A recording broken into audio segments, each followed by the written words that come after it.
McNair gives it to George, running right up the middle. Touchdown! Titans!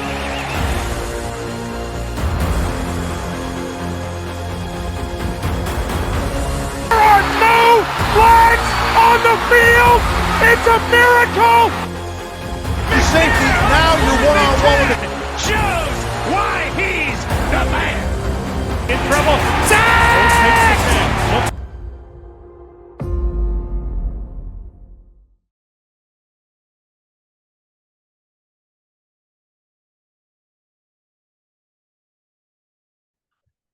Ladies and gentlemen, Titan Nation, how's everyone doing today? I have a special guest today, and I have a special show for all you guys.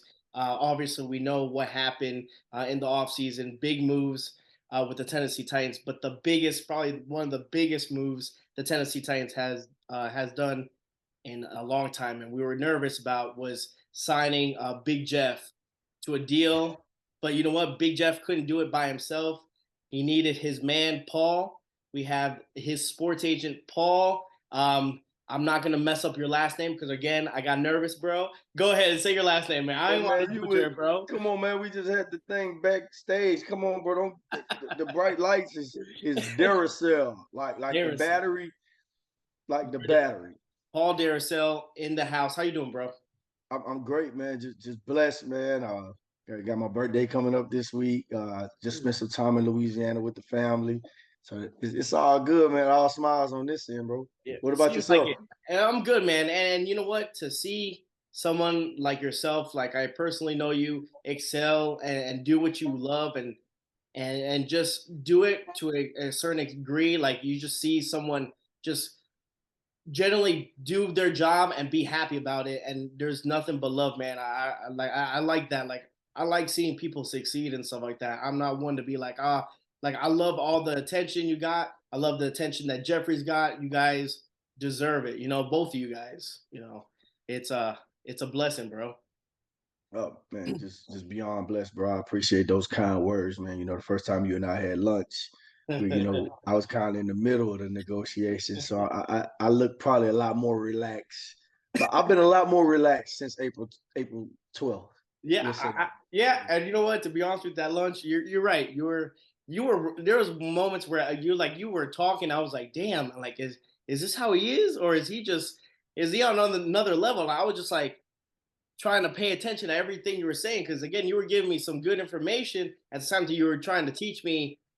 You know what a lot of people don't know about, also football, but the business side of it, and there's a lot that goes to it. And I mean, you broke it down, I mean, as best way as possible. But let's talk a little bit about your career before, obviously, we talk about the Jefferey Simmons contract and stuff. Did you always want to become like a sports agent? What was your main thing going, towards your career? What was your career? Like when you were a little kid, I thought I wanted to be a wrestler, like 5 or 6. But genetics don't always allow for you to be what you want to be, man. But in addition to being a sports agent, I'm an attorney.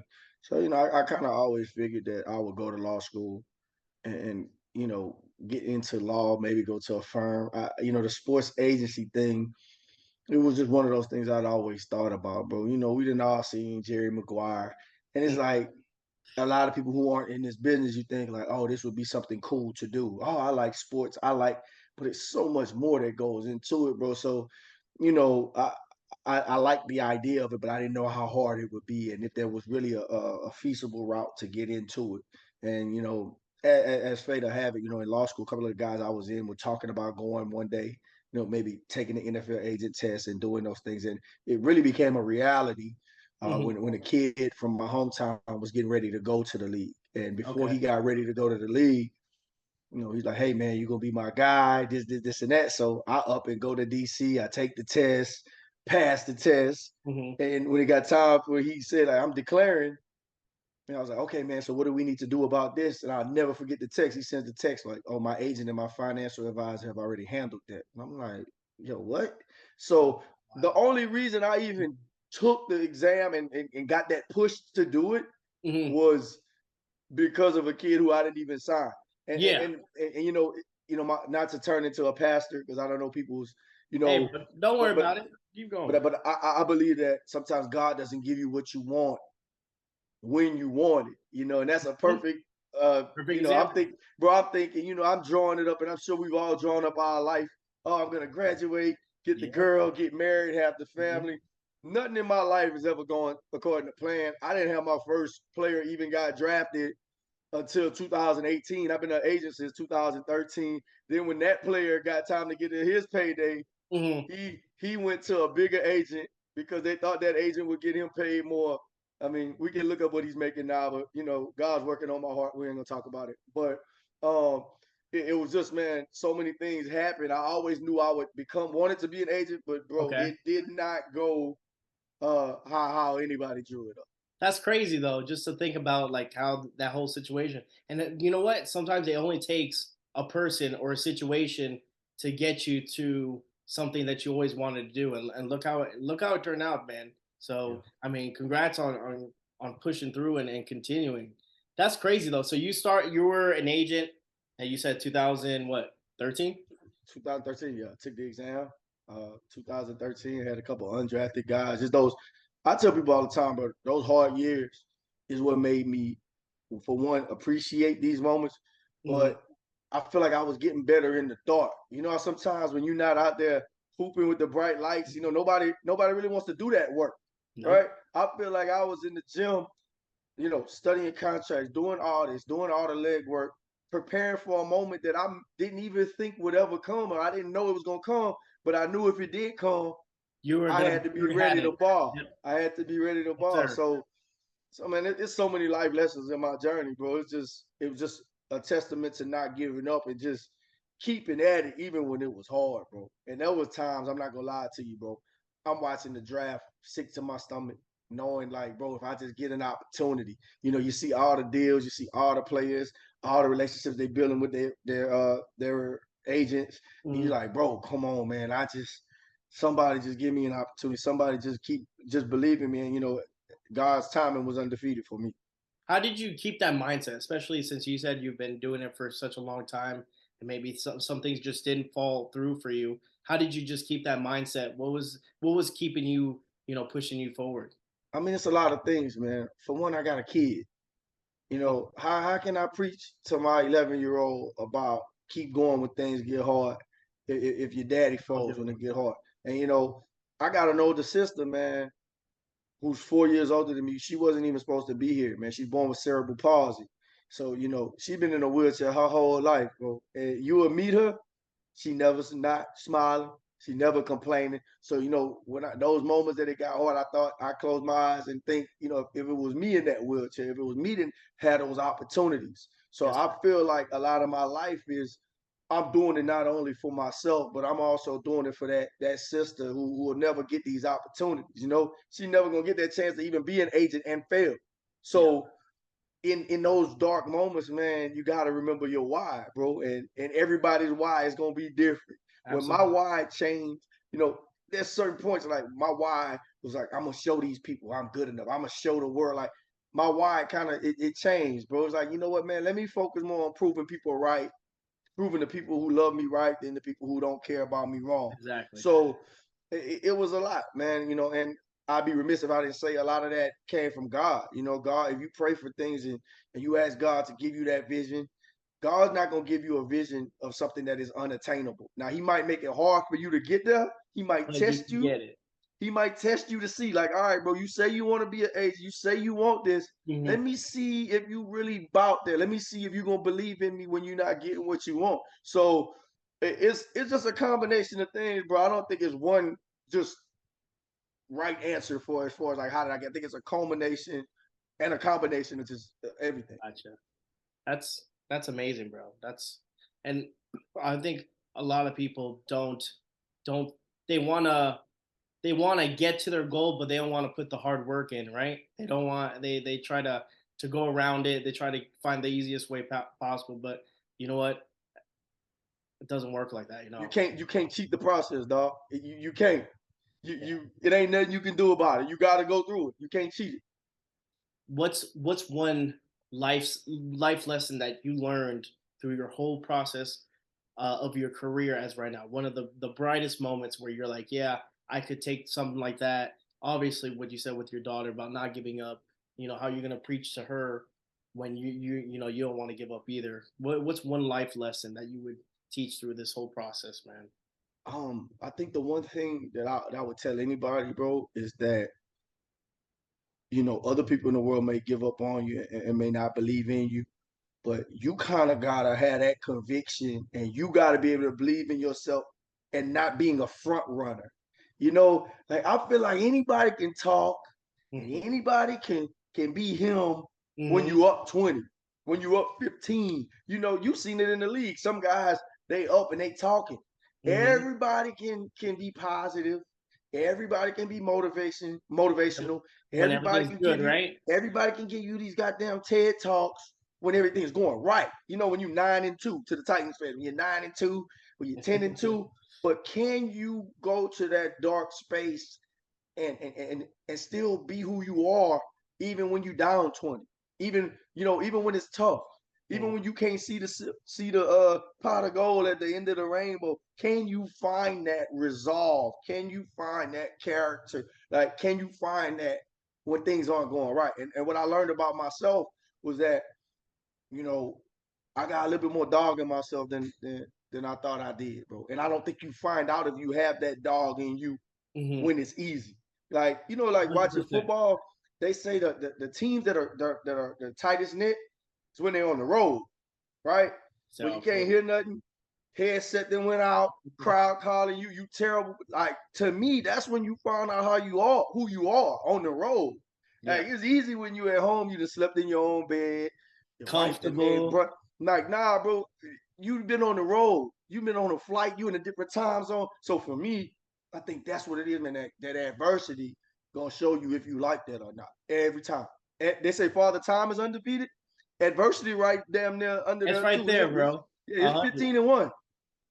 100%. Now, going through your career, right? You said your first client was what? What, it was a basketball player, football player?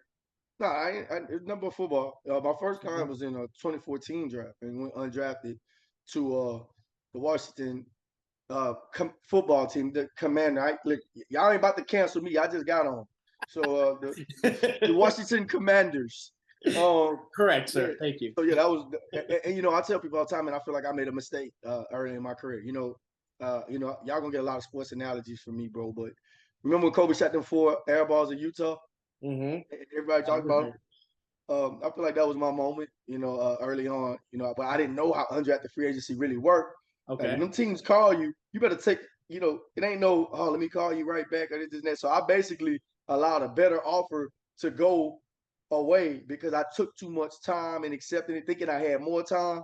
So Oh, I okay. kind of cost my client a better opportunity, and it didn't work out for him in Washington, where I think it could have worked out for him in Pittsburgh. But that was a lesson I took early in my career, and I was like, okay, bet never again.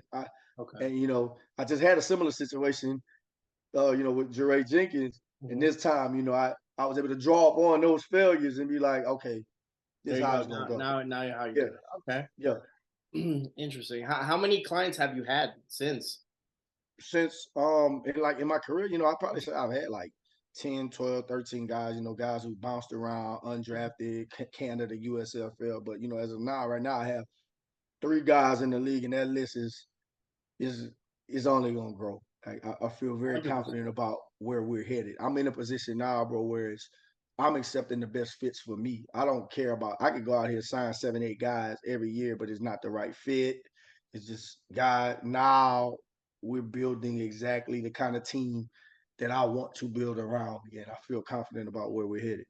Gotcha. I kind of feel like when I've never talked to a sports agent, so I don't know the characteristics and I don't know how they go about their business. I'm assuming each sports agent has their own style on how to approach the business part, how to deal with the player they're with.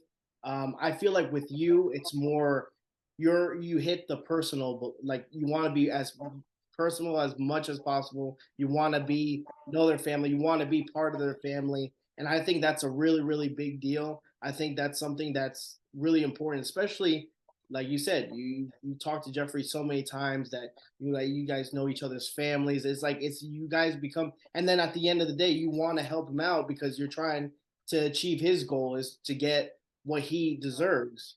And I feel like is that what something that you took out of your own I guess experiences from watching other sports agents is like, hey, I kind of want to be like this guy. Like, well, we're saying like Jim and Daryl. Like, I want to be like Daryl. Daryl actually cares about his client. He goes out of his way. Jim, on the other hand, don't really give a shit. He's just trying to get the quick cash and try to sign him up, and that's it. Like, what would you? I know there was like a million questions. No, I understand I understood the call. You know, I went to law school, so I got the call of the question. It's cool. Like for me, man, honestly, I it's so much of it, like what happens in real life that just transitions and translates over into being a sports agent. I feel like in just being a good friend to my friends and my circle, right? Yes, sir. Checking in, knowing how everybody's doing, bro. So much of this is just life skills. I don't think it's no manual. I think certain things, bro, you either got or you don't. Some people just view the player as a commodity. I'm gonna get my percent. I'm gonna go home, and I don't care. There's no emotion to it at all. And if that approach works for them, that's great. That doesn't really work for me, bro. I'm a type of person. If I love you and I'm with you, I'm fully invested. I'm behind you. Like, Jeffrey and I had a conversation yesterday. His son is just finished kindergarten. He's graduating kindergarten. I sent Jeff. Now Jeff just got all this money. I sent Jeff a cash out to make sure AJ had some money for his graduation from Big Unc. That's what the kids call me, Big Unc.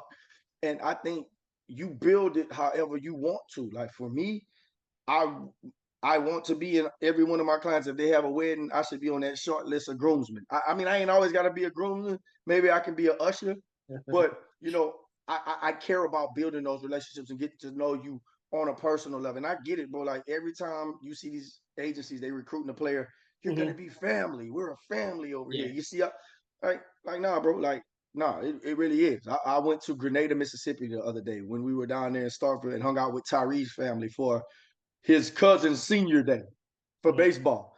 Now I ain't none of them going to play football at the next level. But didn't have anything to do with that. But that's one of my favorite parts of the business, bro. Is all the new family you get. I'm good in Grenada now. They're like, "What's up, Paul?" I enjoy that aspect of it. Some agents don't, and that's cool. Some agents like, "Look, bro, I'm about my money. I'm gonna get you $60 million. Holler at me when it's time to do business again." But see me, that's not who I am in anything. With my fraternity brothers, I'm not like that. With my close friends back home, like I'm not like that. So I've just taken elements of my personality that I already have, bro, and it just so happens that it fits with my current list of clients that I have, bro. And it is no special formula. It's just being a good human being, bro, and caring about people. If you think about it at its core, it's just I care about you. With Jeff, I know about how he grew up. When he had to move and, stay in a room with his brother Dylan all that time. So when I know all of this going into negotiation, I kind of know what I'm fighting for, right? I'm not going to short you $500,000. If I feel like we can get $500,000 more dollars. Yeah, of course. I know what you've been through. That 500,000 got to go a long way. That's generational wealth. It might not affect you, might not affect Jeff, but it might affect his kids. Yeah. And when you see all that, man, and you're going through it, bro, like, it's bigger than all this other stuff, bro. And I really mean that. And if Jeff was on the show, he'd tell you that. I love hearing that, man. And I think what your style and the way you handle things, I think it's the way it should be handled. I think it's just something it comes natural, like you said, and it's just part of your personality. And like I said, when we first hung out and we had lunch, man, it seemed like I knew you were ready. We just clicked, and it's just. You get that you can recognize real. I think you can see a genuine, nice, kind person. It's not this fake front that you're putting up just because the camera's on and like you said, we're gonna give him 60 million. We're gonna try to get it, and we're a family. No, it's none of that because it's real. And I think it feels different, bro. Which is why I've kind of been reluctant to even, I've gotten a lot of new messages and emails from a lot of these big agencies that you hear about. Yeah. And I'm in a position where I want to do things my way, bro. Like I'm good on teaming up right now. I'm good on it now. Who's to say what'll happen later on, but right now, I'm good in building the way we want to build over here at Yep. Walkin Business. Now, do you have okay? So how does that work as like a sports agent? You work for like a certain company, you work for yourself, you represent yourself, and then now you have people like you said emailing you. Like how does that work? So, a lot of people don't know is Jason Hatcher is a retired NFL player, Pro Bowler, CEO of our company. It's called Walkin Business. Okay. Initially when Jeff came out, Jeff didn't have an agent on his rookie deal. And after Jeff Tyree came along to Walkin Business because he trusted the vision and what everybody was building. Now, naturally, when you're dealing with a rookie contract, it's not as nuanced as what we just did. Okay. So, they didn't really feel that there was a need to, hire an agent in that sense. But, when that time came, I was blessed enough for Hatcher and Jeffrey and everybody to see enough in me to see that I was ready for this. There's a lot of people in the world, we ain't gonna say no names. You can say the names who thought that Jeff should have hired a more experienced agent or whatever, but whatever. But, yeah. But, when people believe in you, and they gave that belief in me, man, Walkin Business is our group, man. And it's about empowering athletes, bro. That's what we're all about, like teaching them, allowing them to grow not only as players, but as people. And that's really what we do. We do things our way over here. And, some people like it. If it's a fit for you, then yes. And if it's not, then that's cool, but the numbers and the production don't lie thus far. We are, as a group, we are 1 for 1 in the $100 million deals. There you go. You can't facts, bro. You can't complain. You can't not. It's on paper. Well, what they gonna, Yeah. Like the shirt, by the way. Appreciate it, man. Look, y'all can get these shirts, JefferySimmons.com, man. Go. I'll put on the link, bro. Plenty merch, man. JefferySimmons.com, man. Bro got some really nice shirts. And the great thing, I go buy all my own stuff. I got about 5-6 shirts, bro. Everybody, like, I go buy my own stuff. You know what? The funny thing is, I seen you at Nissan Stadium one time. You were in the pro shop and you were buying a couple of stuff, and I didn't want to bother you because that's the day I bought that McNair shirt. Yeah, I think so. I bought a McNair shirt. I had because that was a Monday before I left. Yep. So, all right, now let's talk a little bit about the Jeffery Simmons contract. Maybe you want to do like a quick rundown because I know you probably talked about it a billion times. You're probably tired of talking. I'll never get tired of look. That's like asking Michael Jackson if he's tired of talking about "Beat It." I will never in my life get tired. I'm be telling my grandkids gonna be like, we know, yeah, 94 million. Like I'm gonna be like Al Bundy talking about them 4 touchdowns at Polk High. So no, I'm never tired of talking about it, Mr. Titan. Are you tired of talking about the damn Tennessee Titans? Never, bro. You know that what's that song at church? Lord, I'm not tired yet. I'm not. So let's go. Let's go, bro. All right, let's talk about this deal. Okay, so when did Jeffery Simmons? Let's go back. Okay, you said he didn't have a sports agent, right? When he first came into the league. When did he pick you up? What year was that? Well, the announcement got made last summer or in June, but it was kind of understood. I've been with the group for a whole year. It was kind of like a rookie deal, right? Just being around the guys, getting to know them, getting them to be comfortable with me. And it was actually like May around Memorial Day weekend. Okay. Hatcher hits me up, Jason. He was like, "Hey, we need you to meet us at such and such." I'm like, "Okay, I'm coming." And then he's like, "Oh, by the way, you're interviewing today to be Jeff's agent." So in my mind, I'm like, "Bro, I thought it was already a done deal." So anyway, I pull up to the place. Andre Garrard, who used to play for the Cowboys, he's there. Hatcher got on a suit, and Jeffrey sitting at the head of the table in a polo. And I'm just like, oh my goodness. So I got my presentation. And I'm not gonna lie to you, bro. I started off, I was kind of nervous. Like I was a little shaky in the first, 2 to 3 minutes. We're gonna have to switch to another one? We probably will. I'll send it to you if anything, just in case. Okay, cool. So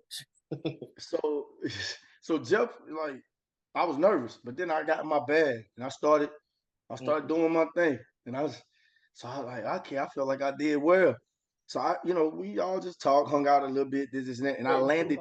Wait, sorry, I didn't mean to interrupt you. So how did that interview process go? Was Jeffrey asking? Was there like another representative like with Jeffrey? Like how did that work out? Like how Yeah, how does Jeff that work? didn't say much in the Okay. interview. You know what I'm saying? He was relatively quiet. But, Mhm. Hatch was asking questions. But, I was so prepared, bro. And this was before the new Aaron Donald deal had got done. But I Mhm. kind of predicted all of that. I was ahead on my, That's good. and this was after year 3. So this was year 3 going into 4 when we Okay. had the interview. Yes. We just got the deal done 4 going into 5. So this is a whole year in advance. Mhm. And I just did what I had to do, bro. Like, I'm not going to lie to you. I can sit here and be super fake humble, but I was just in my bag, and I text my boy afterwards. I was like, that gave me the confidence to know I could go sit in front of Rand and them. And I didn't even know Rand at the time because it was J-Rob at the time. Yep. And true story, I landed in Jamaica. I'll show you this text next time I see you. And Jeff said, yo, and bro, I done lost so much. So I'm just figuring he's about to say, hey, Yo, bro, sorry. appreciate everything you've done for me. In my mind, them rejection letters, but I just feel like at this time it's best for me to go with somebody more experienced. I was already, I just landed in Jamaica too. Bro, the next text, how you can see somebody typing? Little I'm dot. just like, bro, them dots took. Long. Bro, so I'm sitting here like, bro. And it says, hey, man, I talked with my uncle and I decided I'm going to ride with you, dog. He was like, it's time. I believe in you. And I was just, bro, I'm just like, oh, shit. I had just landed in Jamaica. So my Jamaica trip went from a 10 to a 98. So to a 98. See what I did there? But I like it. I like it. So yeah, man. And once we got that settled, bro, that's how I found out. And we signed the paperwork. And yeah, it was unbelievable to me, bro. Nice. One of the best days of my life.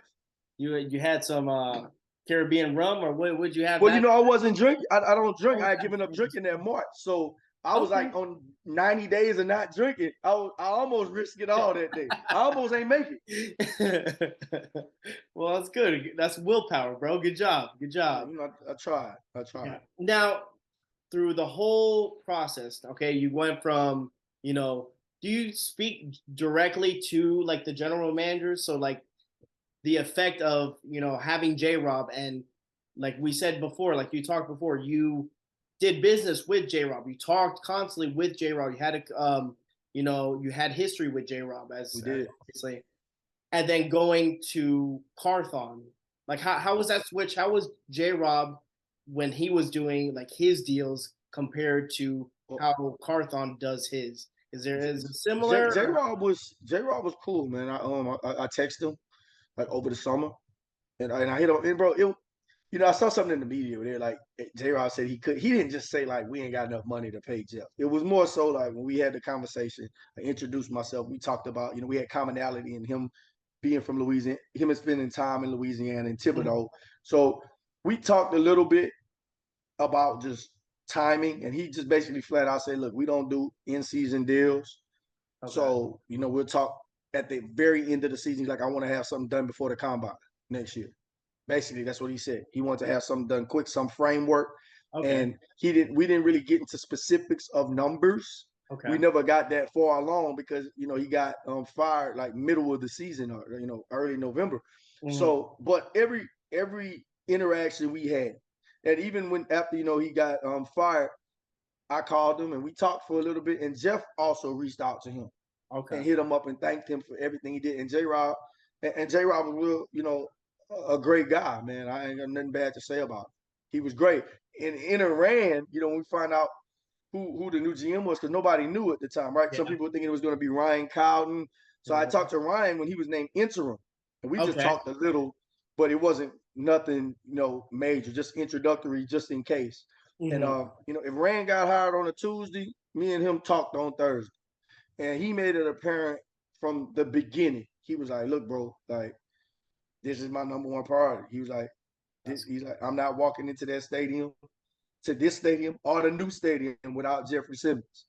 And, his son got on, his son had the Jeff, and Rand and I's relationship, man, just was organic, man. From the first couple of conversations, did everything he said he was going to do. And he's so smart, bro. And that's the thing, man. A lot of times you negotiating these GMs that don't know football or haven't played the game, you're not going to pull nothing on Rand. You can bring up some stuff. I'm going to tell you what right now. I look forward to hearing, because I'm really like the first agent to really go through a big negotiation with him. Mm-hmm. I'm gonna tell you right now, nobody getting $1 more than what he thinks that they should get. Like that's just how he rolls. That's how he negotiates. But he's very smart, bro. He's personable, and sometimes like he and I had gotten to be such good friends. Mm-hmm. We had to take a couple of steps back. Like, nah, bro. Like we when we were upset with each other Mm-hmm. and we didn't talk for a day or two, it felt like you were like arguing with your friend. Like when we didn't talk for a couple of days, Yeah. like because we had a little tiff. I won't go into detail, but we had a little point we ain't talked for a little minute, Mm-hmm. and it you know. Now, But and it had to do with obviously negotiations yeah, wise. yeah, There yeah. was okay. We were at a little bit of an impasse, and Okay. it got there. It got to that point. But we laugh about it now. We back to being bros. You know, Okay. we didn't allow our egos. You know, him as a new GM, me as a first time agent in this situation. That had all the elements of this could be combustible. I mean, I Like, can understand completely. Like he has to. He's the new GM. He's got to make this move, and you're trying to get a big deal done. Damn, that's yeah, a I mean, you recipe of got all the disaster to elements, be bro. honest Think with you. about it. Yeah. You got as a newer agent, you got Joel Siegel doing 2 deals for D tackles, like lingering. Like Joe Siegel, who's regarded by many in the business as the greatest, one of the greatest, top 2, 3 ever deal makers. Mm-hmm. You know, you got Quentin Williams over here, and then here we are. So it's like, still got to get your deal done. You feeling all this pressure. You feeling all this. You got a first time GM. You know, so luckily for us, our egos, we let that go, and and it was always about Jeff.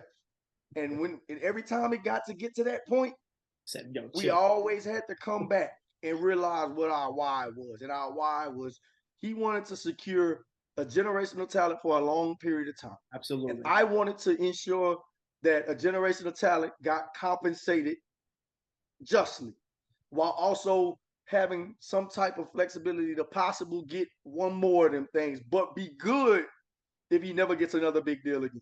So, you know, Absolutely. you got to realize all the stuff that I'm navigating too, bro. It's a lot on every end, bro. So it's the fights within the fights. Mm-hmm. So tick for tack. Wow, that's wild though. That's wild. Now, talking it through, right? You heard his side, right? He wanted Jeffery to say that was his number one priority. That gives you a little bit um, less weight on your shoulders, kind of relax you a little bit more, just because initially at the end of the day he wants to be a Tennessee Titan, or does it still have to do with like, yeah, even though he's saying all this good stuff, right? Like he wants Big Jeff to be with us. Yeah. The money and the situation, the cap room, also like how did that work? Because when you told me there was a cap guy, like I didn't even think about that. Like, oh shit, like I didn't. Vin Marino, bro. Shout out to Yeah. my dog Vin, man. But now to answer your question, man, I know you got women watch viewers, and this is gonna resonate. This is gonna resonate with them. Or males who have dealt with women. Like you can say all you want, right? But if you love me and you want to be with me, you're gonna Show keep me. me off the market. You're gonna put that ring on my finger, and you're gonna show me that you love me. And then in football terms, the only way to do that, the absolute only way to do that, is to pay me commensurate with my value. And with Jeffery, bro, how do you value a unicorn? How do you can talk about PFF, you can talk about all this stuff, but you can never pay, to me, Jeffery Simmons the correct amount of money because he is a unicorn. Yeah. And if you turn on that Cincinnati game, Woo. that's all we need to talk about. So it's just like, man, it's tough when you negotiating, right? Like to quantify Jeff, like, or just like, oh, he has 20 sacks, or other people have more sacks. But bro, look at the people around him numbers, and look at Autry, look at all their numbers when he played with Jeff, when he haven't played with Jeff, everything, bro. The bro is disruptive, and to me, it's Aaron Donald and him. They dominate and affect the game in other ways. And then there's also, we had the ankle injury where Jeff is, trending toward being the defensive player of the year based on his first 6-7 games, not being hurt too. So it was so much that goes into it, bro. And as an organization, I get it. The team's job is to save as much money as possible. I get it. Yeah. The GM has a duty to the player, but his ultimate duty is to the owner. Yeah. Right. So it got hard. There was long nights, but ultimately, I feel like we arrived at something that both parties could feel good about at the end of the day. So, Rand probably felt like he could have saved a couple of M's. I for dang sure feel like you could have gotten more.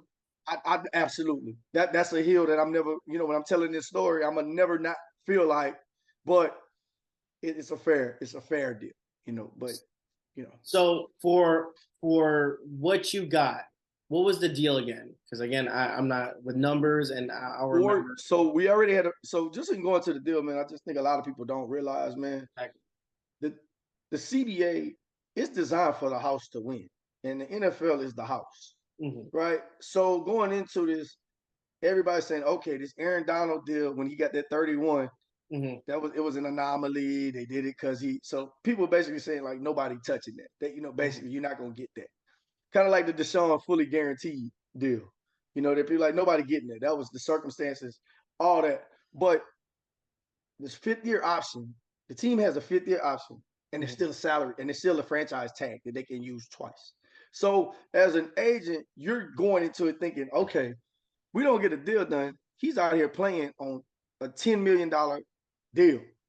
And we just had the ankle injury. So let's say the ankle flares up and we go out there and play again and it's a down year, then we might not even get franchise tagged the next year. Then you also have to realize my line of thinking was that Tennessee has the highest cap amount in the league probably next year. Like look at their projected cap amount next year. So it's like they're gonna have all this money. So even if they don't want to do a long term, they might tag it. So you do that math in your head, you're like, that's $31 million in 2 years. So as an age, you get you crunching these numbers, 2-year cash flow, 3-year cash flow. You're thinking about all these things, man. So you kind of try to gotta like play. You have to play your hand that you're dealt. None of these, every single agent, if you ask them to tell the truth on the first round pick, when you got that 5th-year option looming and a franchise tag, you did not get what you thought you were going to get. And any other agent, and this be taking you behind the lens, they lying. Go ask anybody who just did a big deal what they thought they were going to get. You got fans like, oh, he should have gotten 28. Bro, you weren't at the table. Yeah. Like, and that's my thing, man. You got people who wasn't even, oh, he got underpaid. He got overpaid. You wasn't there. So, in Jeff's situation, we had all these factors, man, to get through the deal. But I think ultimately, anytime you're able to get, $24-25 million signing bonus, when the Titans generally don't give that amount in signing bonuses, Taylor Lewan got 62% of his money guaranteed. We were upwards over 70, 71. So there were certain things that we wanted to get, certain benchmarks that I feel like we got to, and I think it's a fair deal, that everybody can walk away with and feel that they won some things. And how do you present that? Like, how do you present the argument? Like, is it through like phone calls, text message? Do you do like a PowerPoint presentation? Like, all right, these are the numbers he did last year. This is the numbers before, like how you were saying, like with, making everyone around him like Autry and stuff like that when he was I think it's a combination. Obviously, like those PowerPoints work, but when you're dealing with a football game, guy like Rand, like I think the numbers and the analytics, et cetera, are supplement. Okay. At the end of the day, you're making common sense arguments. Like them eyes don't lie. Like yes, the numbers do help, but I think the numbers and all those things they supplement.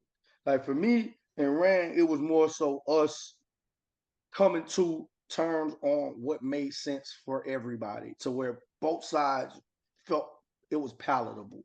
And so, we had yes, I had PFF numbers. Yes, I had Jeffery snap percentage. Yes, I did all that. I did all the nerd work. You can do all the nerd work in the world, but when you're dealing with a guy like Rand, who's a football guy, all the way through, he understands the market. He's very smart. I feel like I'm very smart. So you just had two young bulls going at it, going back and forth, all to help Jeff get his, financial stability, what he deserved. Do you think it helped yourself out a lot too? That Rand was a football guy, that he know the game, he's been in the game, he's been a player himself. So it kind of helps you Absolutely. out? I think it helps. And I also think, you know, understanding where he came from was the 49ers. You know, the 49ers are known for what? The trenches and the D line. And so I think he knew Jeffrey's value or what he wanted to build around that defense. He knew where it started on that. You good in the trenches, that helps your secondary, that helps everybody. It kind of has a domino effect. You got very good corners looking elite because of the pass rush, because they don't have to cover as long. And you know, interior pressure now, bro. It used to be only the edges getting paid, but interior pressure is actually more disruptive. You ask any quarterback, somebody in your lap, and it's like it's more disruptive than the edge. You can kind of scheme against edge stuff, but that interior, if it collapses, it's collapsing. So I think we all realize Jeff's value and what he meant to the team. And to answer your question, absolutely there's PowerPoints, absolutely there's numbers, but a lot of that, bro, is just kind of like to say you did it, you know, to make yourself feel like they're looking at it box, right? like, bro, I promise you, we're not gonna get $1 million more because they're like, well, if you compare this to Deron Payne, this like, nah, bro. What up? My friend. What's up, bro? What's up, man? Now when it came to, now he'll just hang around the back, he always says. It's all good. That's right. When it comes to, you know, getting that deal done, was there any talks or was there any other teams calling interested in Big Jeff? Because I think there was one that again, the rumors are rumors, right? I think it was the Bears. The Bears kept on popping up in the feed. Again, you don't know how true they are. I mean, I could get them right now if that was true or not. Nobody reached out directly to me. I was told that it was a GM from another club that had just hit up Rand like, hey, bro, is any of this stuff true about, they just doing their due diligence. I think it wasn't more so like, let's talk business. It was just, hey, is there any, where there's smoke, there's fire or something? Yeah. Like, so I think it was more so just teams reaching out to Rand like that. Nobody hit me up. And to be honest, bro, like all the stuff I was reading about the trades and all this, it was kind of laughable because we have been working towards a deal since the Pro Bowl. So for everybody, like all the panic and all the how the Titans fans was acting, I'm like, bro, I couldn't say nothing, but it's like, bro, y'all relax. This is gonna get done, bro. Like it's all good. It's okay. That's Titan fans in general, man. Ian, go over there, buddy. Yeah, that's Titan fans in general. But so what was the day that like the process was done where I think you guys were both talking? I know that you were offering a certain amount or something about with you and Rand. I forgot what it was that he was like, no, it's gonna get done like today. How was that? I think we got to the point, the Titans, if you look at most of their deals, it's traditionally 5 years. Yeah. Like 5 years, like with LeWan or 5, with their first round. So we really wanted to I wanted 3. I did. I'm gonna be honest. I can tell you that behind them. I wanted a 3-year extension, almost fully guaranteed. And Ram like, bro, no. It's just basically no. I forgot what he was like, no, ain't no way. So when we got to 4 years, when we agreed on the length, like when we agreed on the term, the money, agreeing towards the money got a little bit easier because at least we were in the same playing field. Like we could have gotten a 5-year more money than what we got. The guarantees wouldn't have been the same. With this business, bro, everything is on a pendulum. Like if you give something, you're gonna have to give to get everything. Ain't nothing going up without something coming down. I don't care who you are. And obviously you shoot for the guarantee, right? That's your like main purpose is getting that guarantee money, correct? Guaranteed 2-year cash flow, 3-year cash flow, upfront money. Like you want to get as much amount of money as quickly as possible and as much guaranteed as possible. That's really what it comes down to. You know what I mean? Yeah. So, you need to answer that? Huh? No, I'm good. I'm good. So that's where let me send a text. Yeah, do your thing, man. So yeah, like once we got to that point, bro, as far as like the term of it, then we started talking. We started getting there, and I was actually in Nashville. I was with Jeff that weekend. Had like a little family event. I had to go to New York the next Monday, so I text Rand while I was in church. I text Rand. I say, hey, bro, I'm coming up to the office. We need to talk. And we put the deal on the big screen, and we made significant strides. We got close. I knew we were close that week. Mm-hmm. Like you could kind of feel it. And that's the thing, bro. Like if you're in a deal, it's kind of like playing a game, like flow of the game. Mm-hmm. You knew we were getting there, and I didn't want to just delay the process just to say I waited. Like I didn't want us to sit here and wait till August, waiting on everybody else to get paid and nothing would have changed. The longer you let this play out, the more can happen. You don't know, like the draft. It's so many things. Like you can control your deal, and I think sometimes people get caught up worrying about somebody beating their deal and this. You kind of got to work your deal and what works for you in your situation. Kind of like having those blinders on. Like you notice, we got our deal done before Dexter Lawrence. We just got done. Suppose we wait on Dexter Lawrence to get paid, thinking he's gonna get this amount, which he, his deal didn't move our needle in it. It wouldn't have. So we would have waited a whole nother month For nothing. Yeah, you know what I mean. So, and even with some people saying, oh, well, Quinnen's deal is gonna be Quinnen's deal. Quinnen, first team All Pro. He had a big year. Like, I hope he gets as much money as possible, right? Like for me, that's how I hope Chris Jones gets as much money as possible. Because guess what? Jeff keeps going where he's going. That's gonna be the floor for us. So I'm good on it. So, we got there, and then it was like the Thursday before Good Friday. I called Jeff. I just got Jeff on the phone. I was like, bro, I think this is it. I think, like, bro, this is what I think. I ran it to him. Mm-hmm. Like, we called his uncle, Jason Hatcher, talked to him, and it was like, we good on this? Now, at first, Hatch was being, like, hard ass. But I stood on what I felt, And Jeff texted me while we were on the phone. He's like, man, don't let him, come on now. And, we got on the phone, bro, and there was some tears being shed. And we knew we had a deal done. I called Rand like 11 something that night. He said, Paul, give me some good news. I said, man, you got your dude, bro. Like, you got you one. And I said, I'm still pissed off because I feel like you got him cheaper. But, I said, you got your dude. Next thing I know, Jeff told everybody gave all the Titans fans a heart attack. And on Good Friday, he was, he made his announcement. Teron broke the story just like we drew it up. Yeah. And which I felt, man, I felt good about that. Because Teron deserved that, bro. It's so many times like these agents are overlooked the local media, the guys who are there every day and built the relationship. Like, bro, I mean, I'm a fan of Ian Rappaport. I'm a fan of Adam Schefter, Diana Rossini. That's cool. But like I told you, bro, I'm gonna do things the way I want to do it in this business. Yep. Teron deserved that. And hopefully other agents will fall in line and give it to those guys, because all those other guys are going to do is just credit your guy. So why not help a guy who's there with the team? I can't see myself ever in my agent career. Hopefully anytime I do a big deal, I'm going to find that local guy, and you ain't got to do nothing for me, man. Just like, I want to see you win, because let's say Jeff would have had that same mentality as these other agents. You would have just seen another Rosenhaus deal, another David Mulligan. Like, he gave me an opportunity to be at the forefront and have my shot. So why not give other people a shot along the way? That's the way I look at it, bro. That's awesome. And I loved every minute of that when that broke, because I remember we talked about that before. You're like, yeah, Teron's going to be the person. I was like, good. He deserves it. Teron's been, again, amazing. Had him on the show a bunch of times. And he just, always pushing forward, always doing his thing. And yeah, I think that's great. Just that the fact that I saw that was broke by him, I was just like, man, it was just like, because it looked like everyone won. You won, Big Jeff won, Teron won, and the Titans won. The fans, and that's the best thing. I was like, that's awesome. Man, them fans, boy. Hey, bro,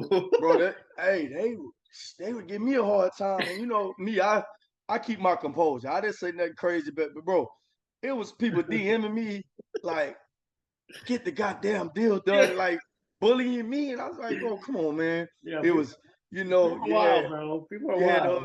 My guy Paul K talking about me. It was a testament, bro. But when you, the main thing is the main thing, and that's what I'm saying.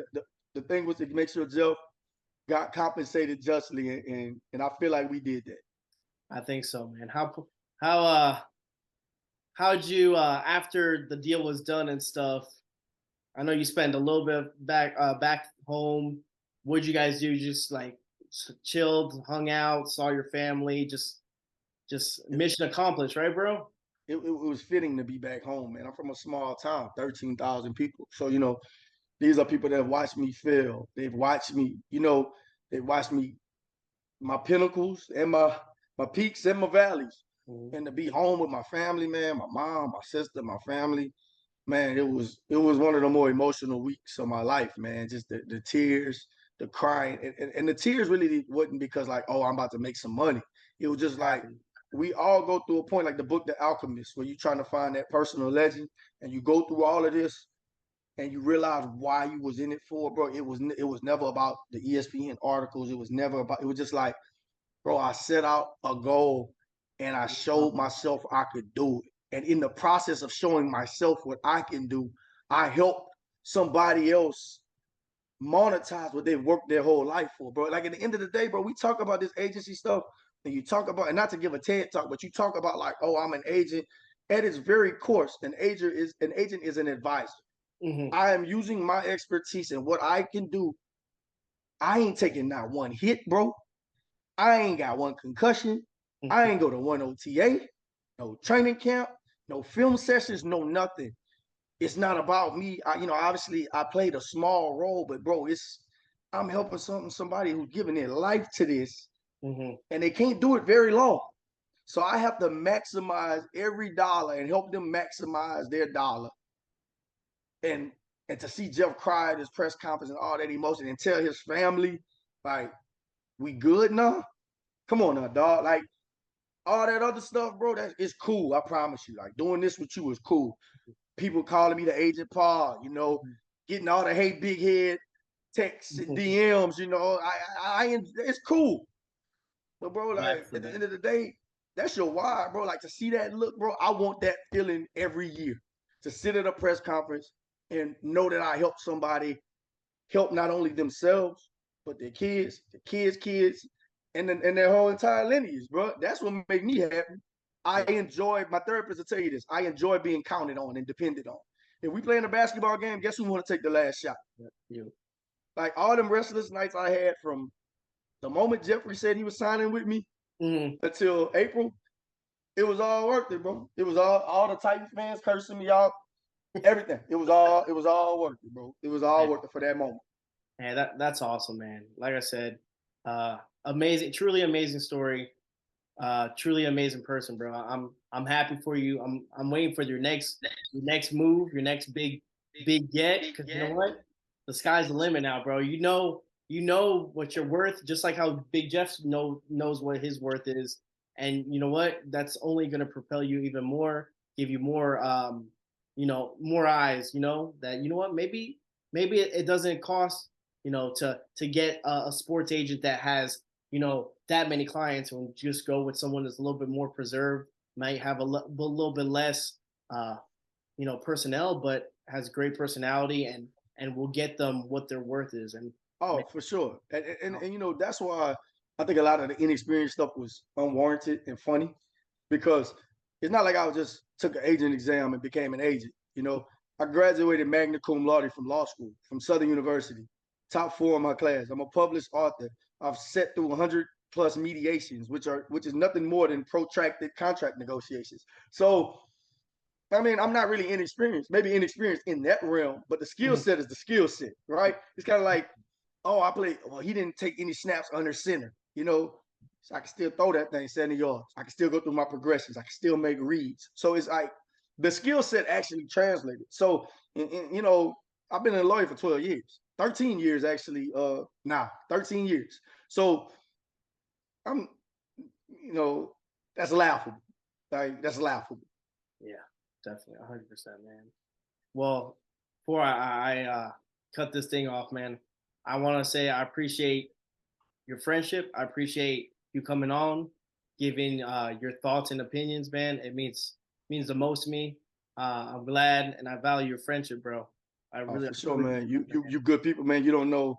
You and I had lunch one of those days through the process, and I just needed to get out, bro. Like, sometimes you can feel like the walls are closing in. Like having that conversation with you, Yeah. and just, you actually bought me lunch today. I owe you lunch next time. Don't worry about Um, that that helped me. So, I just want to tell you, man, I'm appreciative of what you're doing, your form and your platform. Sometimes people who are fans of organizations doing what you do, y'all don't always get y'all due, but y'all the lifeblood of these organizations, bro. It's cool to see you have that much passion and be this good at what you do too. Same way, you proud of me, I'm equally proud as you. So, like I told you when we had lunch, you keep going, man. And if anything I can do to help you advance, you know how to find me. I'm up the street. I'm outside. Yeah, I appreciate it though. But again, like everything, want to say God bless, bro. And we'll definitely, since your birthday is coming up, we gotta celebrate. We're gonna get some. Hey, when is this getting released? I could do it today. I could do it Wednesday. Man, we gotta drop this today, man. All right, we gotta drop this today, bro. I'll do some little previews. I like doing little clips, and I'll tag you and stuff, and then I'll post it probably later today. All right. Let's get it, man. Let's do it. All right, bro. All right, brother. Well, God bless and thank you, man. No problem. Peace out, bro.